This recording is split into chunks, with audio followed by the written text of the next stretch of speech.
सो south Korea ने पहली बार अपना मिलिट्री लॉ चेंज किया है। इसको समझने के लिए पहले इसके पास्ट में चलते हैं। 1957 में साउथ कोरिया ने पहली बार अपने उसमें लॉ में कंस्क्रिप्शन को ऐड किया था। इसका मतलब क्या होता है? इसका मतलब ये होता है क्योंकि पहले क्या था, साउथ कोरिया और नॉर्थ कोरिया में लड़ाई चलती रहती थी। सो वहाँ पे पॉपुलेशन भी कम थी, ऑलमोस्ट 4 to 5 करोड़ पीपल वहाँ हैं। सो वहाँ पे क्या था, लोगों के लिए ये ज़रूरी हो गया था कि अगर इन केस आपको ज़रूरत पड़ती है सो आप आर्म फोर्स की तरफ वर्क कर सकते हो। मतलब आपको इस हिसाब से ट्रेन किया जाए कि आप एज अ आर्मी मैन खुद को प्रेजेंट कर सकते हो अपनी कंट्री को प्रोटेक्ट करने के लिए, अपनी कंट्री की रक्षा के लिए। सो इसके लिए ये रूल बनाया गया कि आप कभी भी अपनी लाइफ में, मतलब जब आपकी एज 18 ईयर्स से 28 ईयर्स तक है, उस पीरियड में आप कभी भी अपने आप को मिलिट्री को सर्व करोगे और आप आर्म फोर्स की चीज़ें सीखोगे, ताकि अगर इन फ्यूचर कंट्री को इस तरीके की ज़रूरत पड़ती है तो आप उसको, मतलब आप कंट्री को कंट्रीब्यूट कर पाओगे। इसके लिए ये लॉ बनाया गया था 1957 में। उसके बाद ये लॉ एज इट इज़ चलता हुआ आ रहा था। और उसके बाद जो है, मतलब उसमें क्या था, जैसे इजराइल में भी ये लॉ है, लेकिन इजराइल में ये कंपलसरी है कि यू हैव टू, आप किसी भी उससे या किसी भी कोई भी एक्सक्यूज देके आप उससे बच नहीं सकते। बट साउथ कोरिया में कंपलसरी नहीं था। अगर आपको कोई मेडिकल प्रॉब्लम है या अगर मतलब इस तरीके से चीज़ें, अगर आप फिजिकली फिट नहीं है, इस तरीके से जब भी कुछ ऐसे केसेस आते थे, उस केस में ये अलाउ हो जाता था कि ठीक है आप जो है ये चीज़ मतलब मिलिट्री को ज्वाइन नहीं करोगे, अप्रूव हो जाता था। अगर कोई जानबूझ के ऐसा नहीं करता तो इसके लिए उसे जेल भी होती थी। ये तो थी साउथ कोरिया की बात की मिलिट्री लॉ में था क्या पहले। अब ये डिस्कस करते हैं इसमें चेंजेस क्या क्या हुए, क्यों हुए। साउथ कोरियन का एक बहुत फेमस बैंड है BTS बैंड। BTS बैंड 7 साल पुराना है और उसमें 7 मेंबर्स हैं।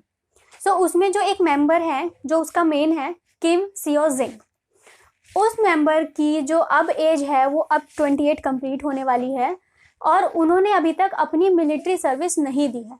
सो वो अपनी मिलिट्री सर्विस दे सकें, इसके लिए ही अब जो है एज, जो अभी मिलिट्री लॉ में चेंज आया है, जनरल कोई चेंज नहीं है, बस इतना चेंज है कि पहले जो एज थी 18 ईयर्स से 28 ईयर्स तक, अब वो हो गई है 18 ईयर्स से 30 ईयर तक। सो उस एज को चेंज करने का जो रीज़न है वो यही है कि ये जो किम सियो जिंग जो कि सिंगर है BTS बैंड के, जो कि साउथ कोरिया का है, उनकी एज जो है अब 4 दिसंबर को यानी कि कल 28 कंप्लीट हो जाएगी। और ओल्ड आपके मिलिट्री लॉ के अकॉर्डिंग आप 28 ईयर्स तक ही दे सकते हो। सो लॉ ही चेंज किया गया कि 28 नहीं, आप 30 ईयर्स तक दे सकते हो। ऐसा क्यों किया गया? ऐसा इसलिए, अच्छा ये जो रूल है कि आप 18 ईयर से 30 ईयर्स तक दे सकते हो, ये वहाँ पे नॉर्मल पीपल के लिए नहीं है। ये सिर्फ उन लोगों के लिए है जिसे गवर्नमेंट की तरफ से सिंगिंग में मेडल मिला हुआ है। ये एक एडिशनल पॉइंट ऐड किया है कि जो 30 ईयर्स एज होगी वो सबके लिए नहीं होगी, सिर्फ उन लोगों के लिए होगी जिनको गवर्नमेंट की तरफ से सिंगिंग में किसी ना किसी फील्ड में कोई मेडल मिला हुआ है। ऐसा इसलिए किया गवर्नमेंट ने, एक सिंगर के उसे अपना पूरा डिसीजन चेंज किया। इसके पीछे भी एक बहुत बड़ी स्टोरी है।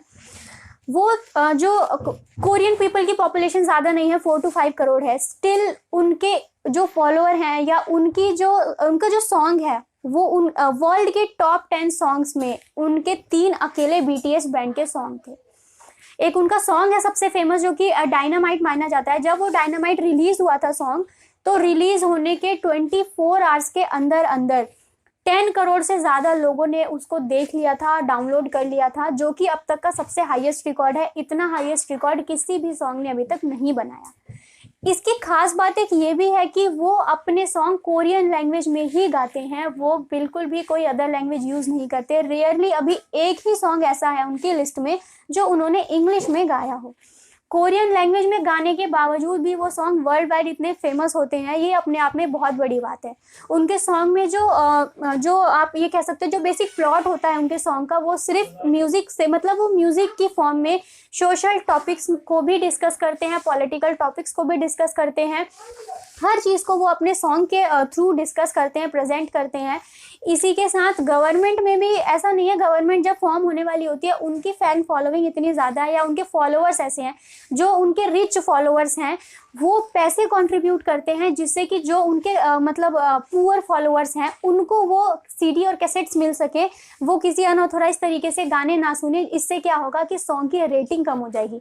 मतलब उनके फॉलोअर्स भी ये चाहते हैं कि उनकी रेटिंग बढ़ी रहे, जिसके लिए वो पैसे तक कंट्रीब्यूट करते हैं उनके पुअर फॉलोअर्स को, कि उन्हें सीडीज और सॉन्ग मतलब आराम से अवेलेबल हो और सॉन्ग की रेटिंग नंबर 1 बनी रहे, उस बैंड की रेटिंग बनी रहे। इतने ज़्यादा मतलब डेडिकेटेड उनके फॉलोअर्स हैं।